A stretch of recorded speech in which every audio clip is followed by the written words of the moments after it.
Hey guys, welcome back to Let's Play Tales of Xillia. In the last episode, we went through Tobalian High Road, and we fought the Vaywin's Eye monster. We needed to in order to obtain the mysterious jewel from them.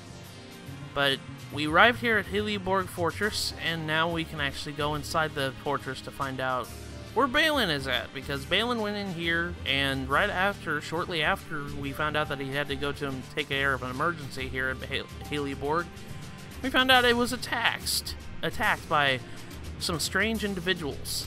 So our objective now is to find Balin to make sure he's alright. So, Helioborg Fortress is kind of a weird dungeon. This is more of a building, but it's kind of a dungeon the first time you go in here. The size of this facility. Everything in Olympias is so grandiose. It's like a city in and of itself. That's pretty much it. Like, this is, a gigantic fortress built out of Machina. And to kind of reflect that, all the enemies here are Machina based. They kind of look like they're from Machina. I think they're mostly wind-based enemies, so if you have... Yeah, well, these guys are actually resisting fire, so I don't know. I don't think so. I think they're actually immune to all the elements. I don't know what Machina-type enemies are. Yeah, like, all the fire-based attacks are good resistant, so they're strong against fire, but I think... Well, no, Earth, they're weak against Earth. So Machina enemies are weak against Earth, so they are wind-based, in a sense. Because that's pretty much that in a nutshell.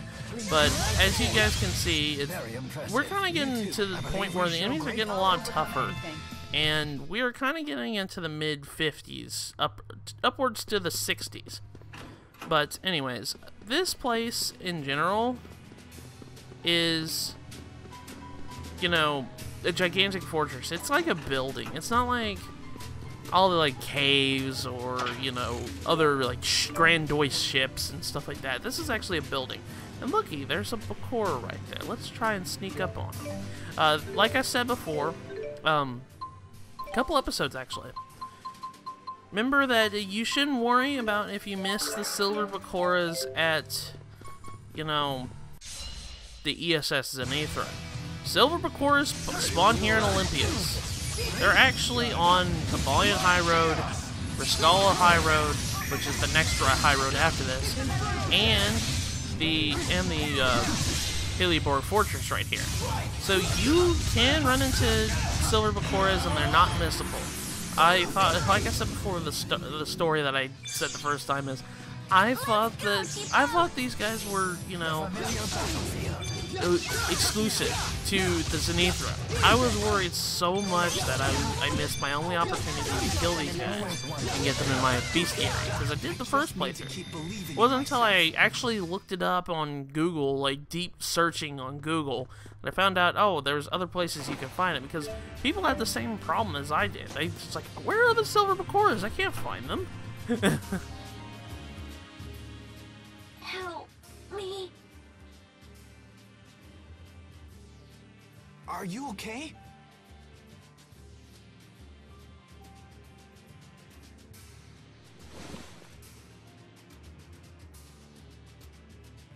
Thank you.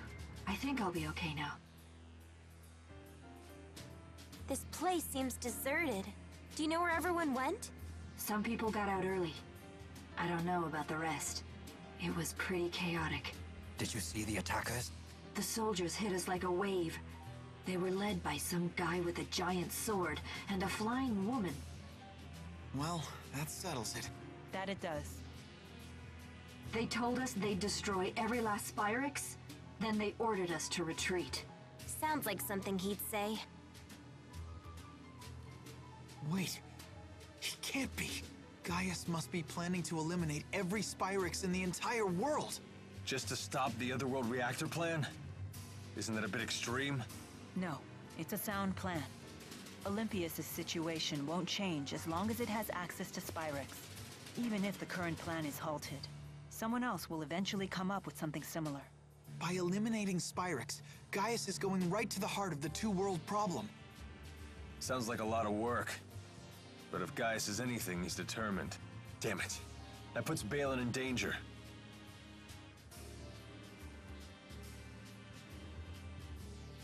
Excuse me.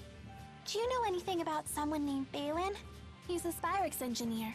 You might find him over in the Spyrite Research Wing. What? Officially, it's called the Military Research Wing, but I wouldn't get your hopes up. Those freaks are probably still wreaking havoc over there.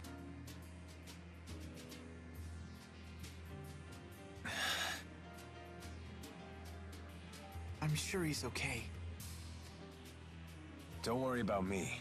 You just worry about Gaius. Yeah, but still... You already have enough on your plate.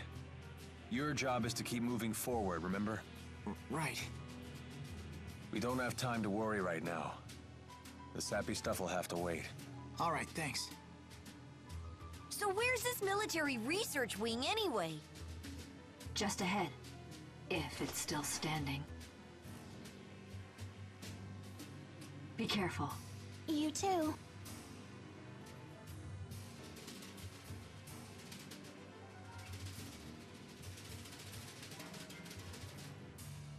You sure you're gonna be okay? Save it, I'm fine.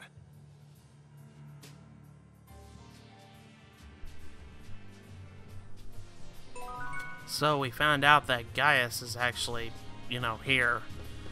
He's trying to put a stop to all the Spyrexes and trying to destroy all of them. Now this part of Helioborg is kind of confusing at first because there's different sectors. And it can get really rather confusing real quick because it kind of goes into a square on the map.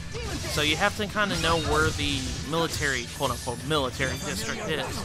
And the only way you find this is one of the doors will lead to a door, one of the areas here will lead to have a door in order to go into it. And as soon as you go into it, that's the military district and you can actually go into it. And then you start climbing, because this dungeon you kind of have is a tower, essentially. You have to kind of climb it all the way to the top floor. I know it's kind of like simple with all the other all major tower dungeons. You just climb the tower to the very top of the top, and then you find out what's at the top. But this kind of has like a ground level to it, and it's a rather confusing ground level, so I kind of wanted to make that clear. As you guys can see, there's T intersections on the map and whatnot. But there are Ifreeze treasures here, and I'm going to pick those guys up. The first one is, I think, not here. It's probably in Sector 4, if all I know it. But, anyways, I think, actually, Sector 4 is the area that has the military district. As you guys can see by this door right here, as you see, there's like a small little intersection that goes into a door. That's the military district. That's where you want to go. But as of right now, there is an Ifreeze treasure here, and I want to grab this before we do go. But it's right here in this corner, Sector 4. Right here, or off to the very, very side here, you'll get a Herald mask. It's another accessory that you can put on your character, and it'll have a Herald mask on. But anyways, now that we've actually gotten all the stuff that we want, I'm actually gonna. You can kind of see where this is. Like I said, it goes into a square. So I'm actually going to go investigate all these places so I can, grab treasure chests that I need before we go into that. Just keep in mind that Sector 4 is where the military district is. So that's where we need to go. But right here, there's actually a 4-way intersection right here. That leads to Rieze Highway. We don't want to go there yet. Because we'd be leaving Balin all by his lonesome self. That is the way you need to go. Rieze, Olympias is weird because it has one set path, and you'll see it when I eventually open up the world map when we do this. But it's literally one straight path. You go from Triglyph, the city that we spawned in here in Olympias, then you go into Balin High Road. Then you come here, and you have to come through here to get to Rieze High Road, and then you go to the last destination we need to go through, to Rieze High Road. It's literally one straight shot path. There's no curves, there's no oh, you can actually go down this high road and it'll lead you to somewhere different. No, it's literally just one straight shot. And other than that, I think that's my only, other than a few other things, this is one of my biggest complaints about this game, is literally this last half of the game, and I wouldn't even call this half, because this is more than this is very, very minor. But you can kind of see Olympius isn't that big to explore anyways. I think I know why. It's because... I'd rather not spoil. I'm not going to say it. All the people who have watched my videos probably have already played said thing, but I'm not going to go into more spoilers. But other than that, I think that it's kind of silly that Olympius is just very, very small. And it's just like, we talk about this place for like, I want to say about half the game. Half the game we're sitting here talking about this other world called Olympius.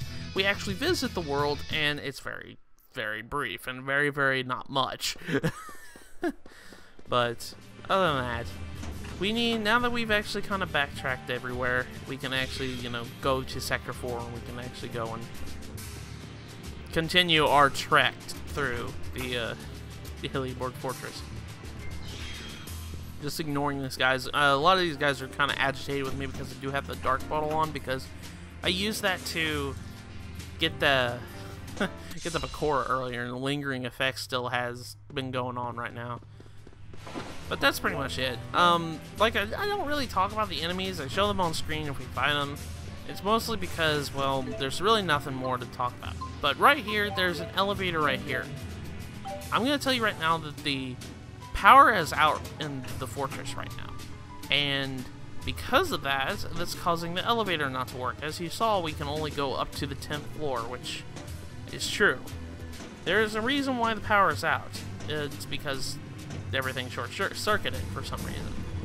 But in this room, there is another box puzzle that you have to push in order to get on top of this box to get this treasure chest. Which this one was really simple. Inside 7,000 gold.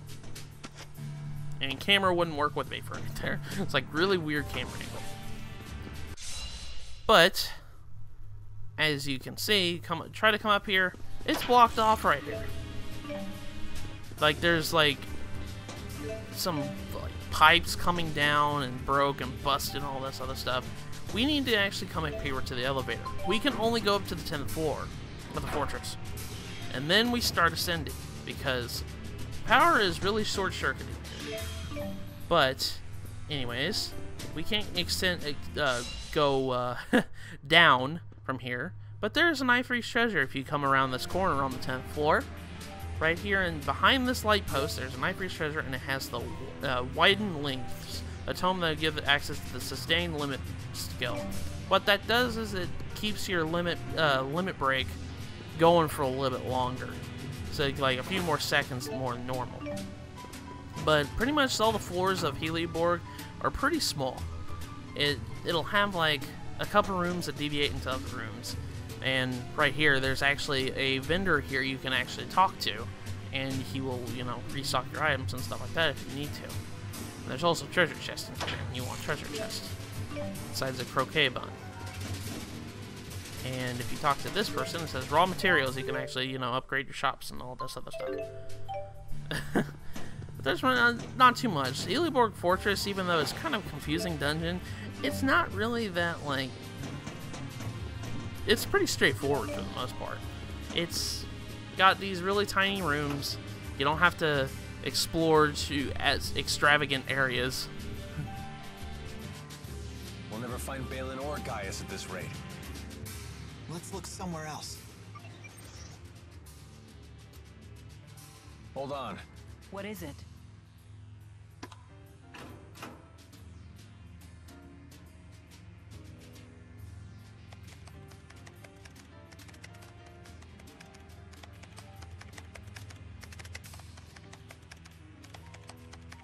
This confirms it.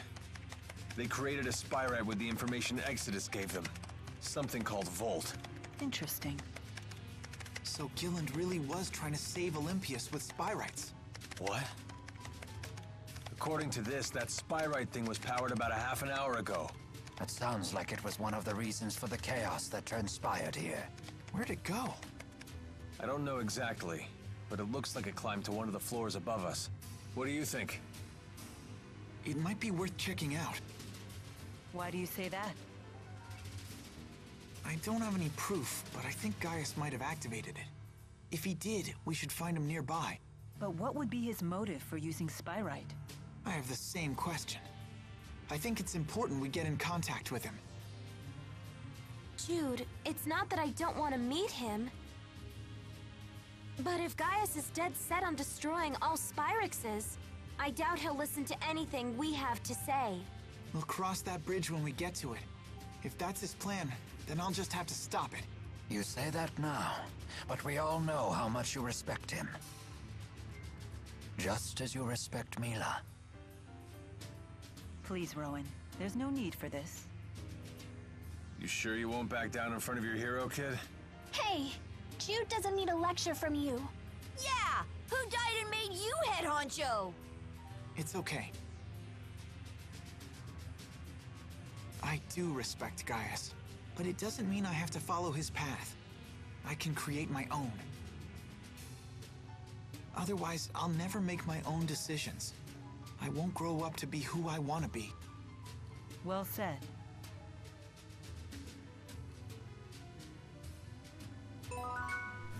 I actually kind of want to call shenanigans on one particular thing in that cutscene, and that was, it was power on, the chaos started 30 minutes ago. My eyes look back at my last video being 24 minutes and that the crisis starting and everybody fleeing.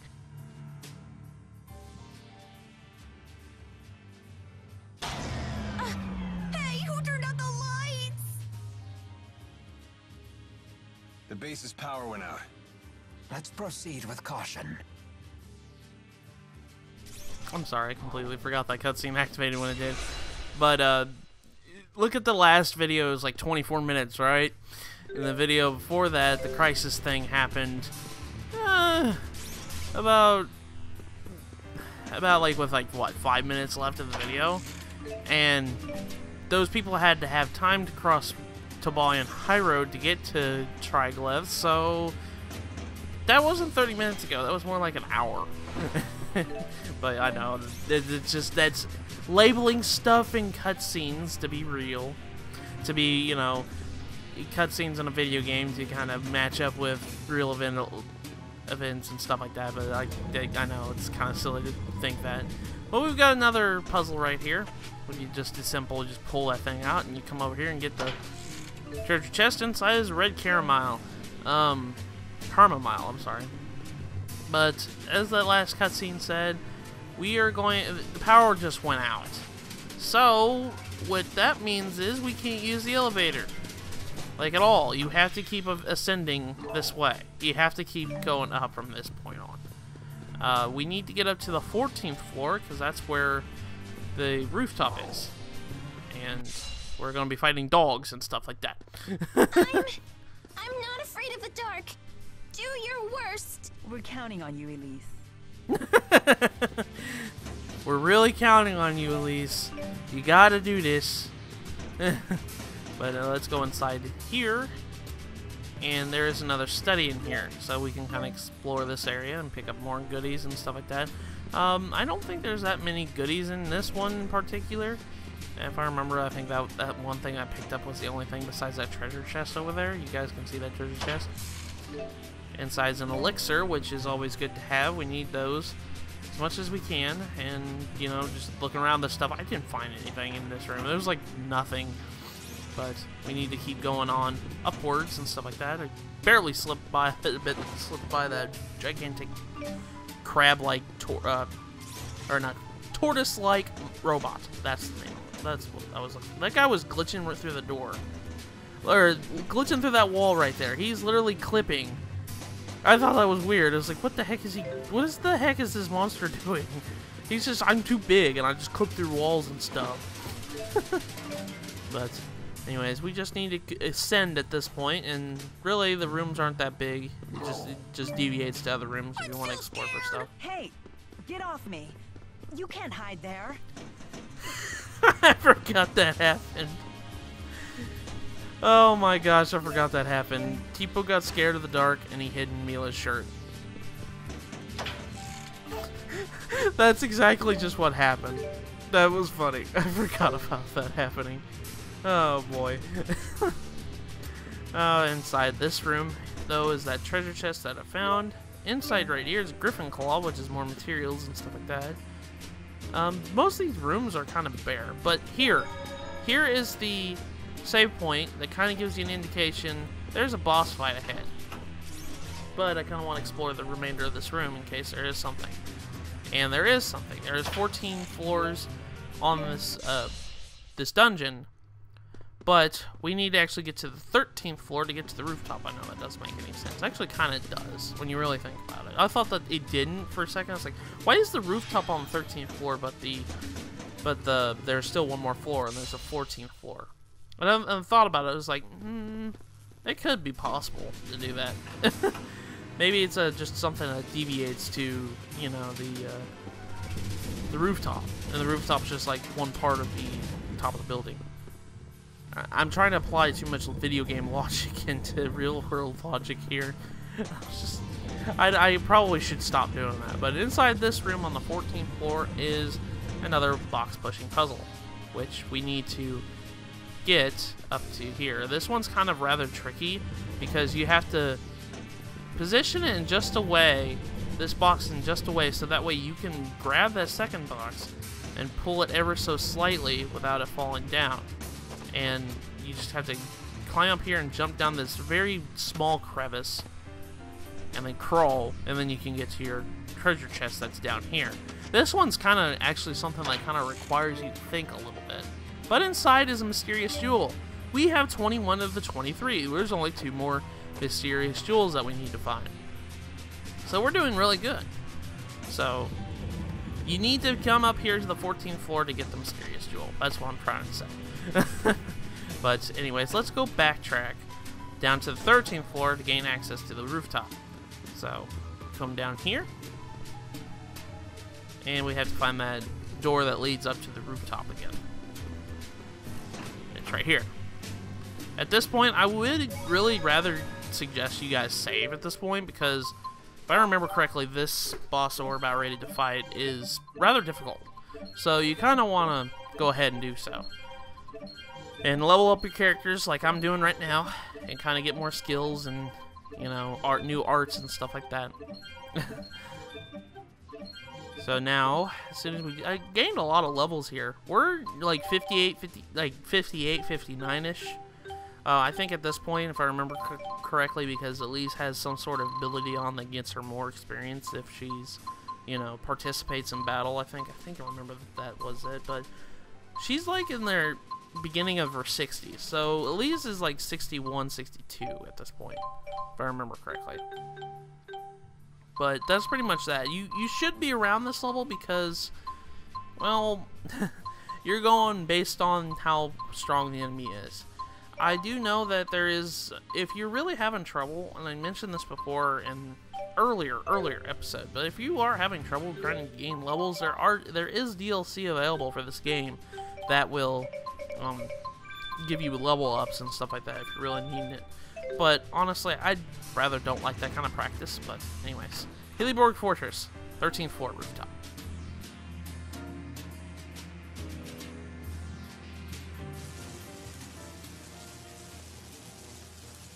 That must be Volt.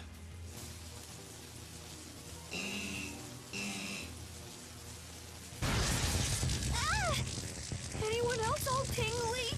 It appears to be a spirit that can control lightning. It doesn't seem to be tethered to a human the way Celsius was to Gillen. So you're saying it's out of control?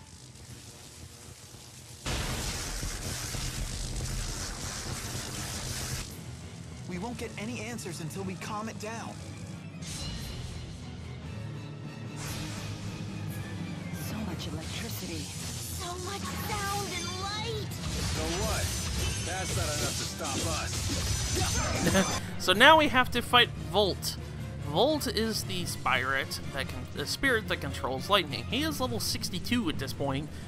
This guy really means business. He's really strong, and it will beat you. I did game over on this guy once in recording. This guy is really bad. He's kind of really tough and stuff like that. But his weakness is ground, Obviously, you applying Pokemon logic here. He's weak to Earth, and he's also weak to water, which kind of makes sense too, because water conducts electricity. But whenever he starts doing this ground pound move and stuff like that, you kind of want to be careful about that. And I'm going ahead and swapping over to my healer, because it's always better to have healers and stuff like that. You probably want to have either Rowan or Mila equipped on your Link darts and stuff like that, because they do have earth-based attacks, and they do have water-based attacks. Actually, Rowan has more of a water-based attack than Mila does, but that's pretty much it. You just kind of want to just kind of control Volt at this point, because he can go around on the field very fast, and he starts doing this ground pound move, and it really does do a lot of damage. And you don't want that. He is strong against fire and wind, so if you use fire or wind on the enemies, they will, this enemy, he will not take too much damage to it. But you can stun lock him by using Aqua Sweep. I don't really like using this move too much, because this is an art, and this is something I really kind of want to say about. This art does do a lot of cheat tactics. If you just spam Aqua Sweep, it really does make boss fights easier. I just don't like playing that way, because I know that's what a lot of people did whenever they first played. But anyways, just using Aqua Sweep helps too, because it kind of stops him for a moment, and you can keep relaying him into combos and stuff like that. Using Igneous Crush helps too, but just really having your mages and your healers here, they should help you with the battle itself, because he does have a lot of elemental weaknesses and such. But he also has over limit, so be careful about that. He cannot use Mystic Art like the other bosses could at this point, but like Celsius, he doesn't have a Mystic Art, so you don't have to worry about that. It's just, he really hurts, especially when he just pounds the ground like that. As you see, like, Rowan's hurting a lot. I just died, so just be careful of that. And also, when he's close to death, he does this ray move, which kind of just goes around on the field and such. Well, we defeated Volt. Finally stopped it. Everyone all right? Yes, somehow. All the electric shocks may have helped my blood circulation. Sure, Rowan. All the electric jolts really put a bolt to your system. Yes, all right. Oh, I can't stop. there's so many I wanna get there's something to stronger. do with lightning posts about this later. You'll find out in a later episode. They start actually using a lot of lightning. Not bad. But we've defeated Volt, and we got a bunch of level ups for that, so.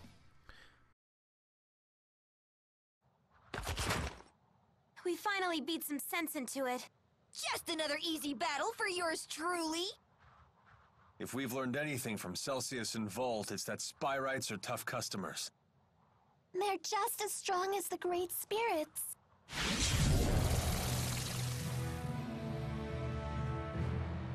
We were wondering when you'd show up. Interesting. I never expected to find you here. So you've come to Olympias after all. I'm assuming you're the one that activated Volt. I don't understand your motive, though. Were you testing its potential? Potential? I would never entrust my people's lives to something as tenuous as potential. I attempted to tether with a Spyrite, precisely because it is something you would consider. What? But it was for naught. Their power is far beyond human control. That leaves us with no choice but to eradicate every last Spyrix from this world. So that really is your plan? Don't you realize what would happen? We would end the Otherworld reactor plan once and for all. Surely the end justifies my means. What about the schism? We will leave it in place. As long as Spyrixes exist, the threat of Olympias exploiting Rieze Maxia remains. And what of Maxwell? Do you plan to leave him where he is? It is the duty of the strong to ensure that the weak do not perish. This isn't right, Gaius! What about it isn't right? We will safeguard the schism until the last Spyrix is destroyed. Then, we shall unite the two worlds. What about all the people who will suffer if you eliminate their Spyrixes? Are you just going to ignore them? Don't worry about the poor suffering humans. Gaius will protect then. Jude, Mila, you of all people should understand the ideals I'm striving for. What's the point of ideals if you force them on others? Don't you see what's happening? Spyrix is a necessity for these people. Take it away and they'll have nothing left. Jude. You talk only of possibilities. I demand certainties. Maybe you're right, but I can't give up. This conversation is pointless. Please, let's be off. Yes, I suppose you're right. What should we do now? In the end, I couldn't. No, there are still things we can do. There has to be.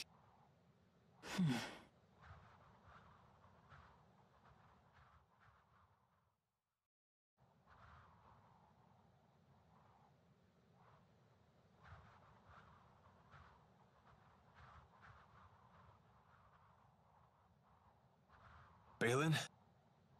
Balin! Huh? Alfred! It appears the elevator stopped working when the power went out. We must find some way to get them out of there. Let's try climbing to the elevator. Wait! We can use Volt! How? Wait, you can't be serious. You're not planning on tethering with it, are you? Is that really wise? Maybe not, but it's worth a shot.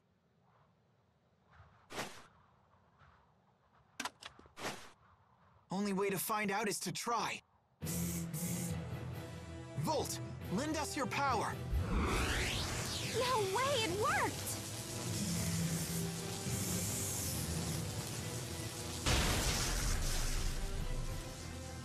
It's still stuck.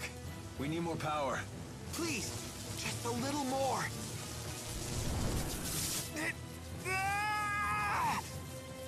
This must be the same backlash that hit Gilland. Give it up, Jude. Not yet! What are you doing? Why do you insist on doing such reckless things by yourself? Look who's talking.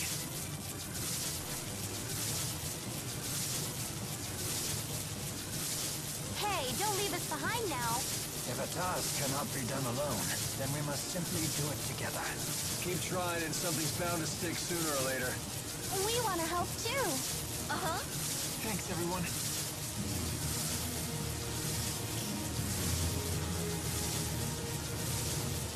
Almost there. Focus. Now!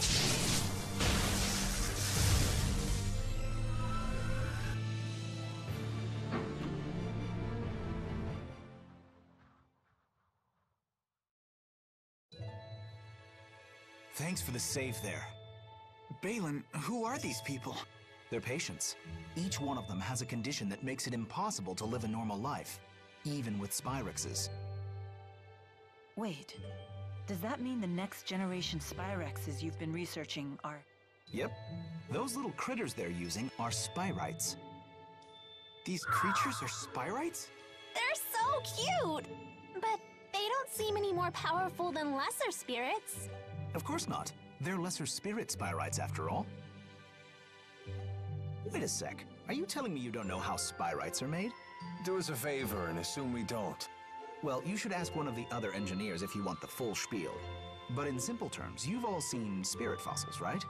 If one of you Rieze Maxia folks pours mana into one, voila! A Spyrite is born from it. How strange.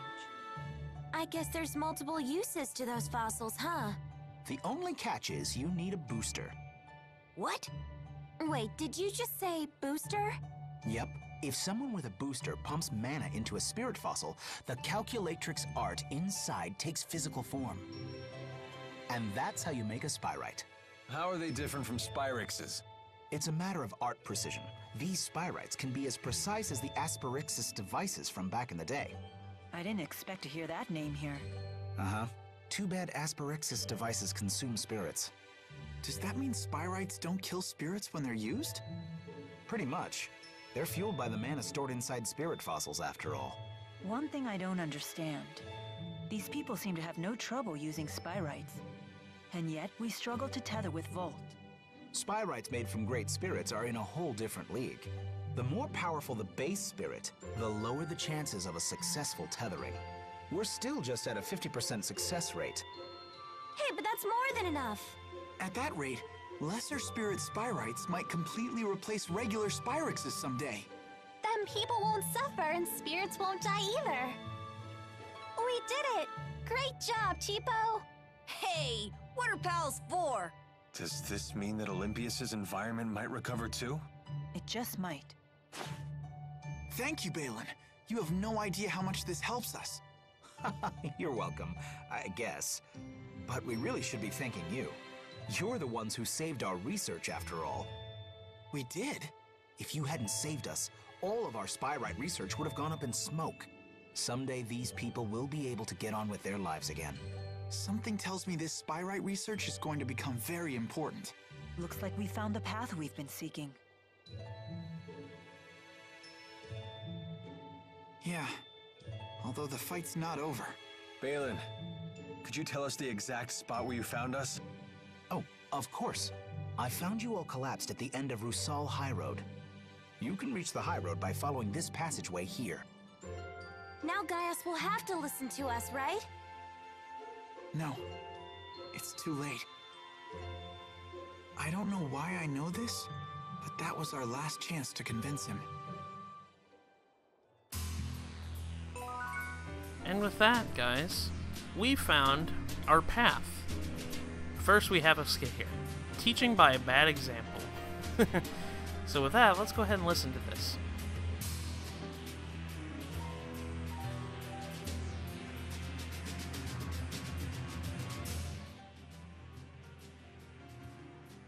You look happy. I am, now that we understand the potential of Spyrites, and it's all 'cause Jude wouldn't give up. I'm all like, yeah, take that, world. Jude can really do great things when he tries. I always knew that he could. They're just as happy with his success as if it were their own. I completely understand their sentiment, though. Jude had never been the type to lead the way. But this time, he chose a path and followed it through. It's always good to see positive growth. I wonder whose influence that was. One thing's for sure, it certainly wasn't yours. Oh?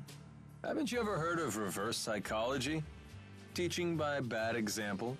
At least your humility makes a fine example. It's good to see everyone upbeat for a change. Yes! I like that skit. But yeah, we found the path that we needed to take. I did find a skit here from Mila's story. It feels like my body has become significantly stronger. What do you think? Absolutely! You look like a powerhouse!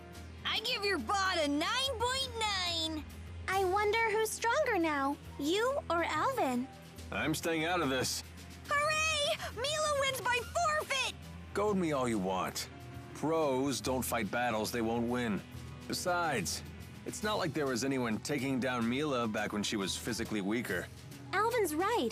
Mila's power never came from physical strength. Mila's so powerful that she doesn't even need to lift a finger. I appreciate the compliments, but I do wish someone would give me a chance to test my strength. If that's what you're after, why not Tipo? He's got the same shape and texture as a punching bag. Now that you mention it, he does look like he's just right for punching. Hold still, Tipo. Oh! Oh! Ah! Oh! Mila's crazy strong! I did get that. It's a extra skit that happens when you get Mila to a certain level. That one's kind of funny. I forgot that I had that skit, and that was an extra recording that I had left on there, so I just wanted to throw it in here because we were already here at Helioborg Fortress. But anyways, we did find the path that we needed to seek. We found the answer that we needed to, you know... The hill where Balin found us was just past Helioborg Fortress. Let's take a look. Maybe we'll find a clue that will help us get back. But yeah, we found the path that we needed to take in order to make sure everybody's happy. And unfortunately, I don't think Gaius is right at all, because taking away a person's livelihood and just protecting them, that's not going to help them. How are they going to do that? These people don't have mana lobes. They can't produce the manas. They can't, you know, do spirit arts like everybody else. So how is he intent to find an alternate solution to the Olympius's problems? I honestly think Gaius doesn't know what in the heck he's doing when it comes to that. I think he just thinks that his image would help everything. But I'm going to save that for another time. But anyways, in the next episode of Let's Play Tales of Xillia, we are going to Rieze High Road to find the hill that Balin found us on when we entered Olympius. So with that, I will see you guys next episode. Take care, everybody.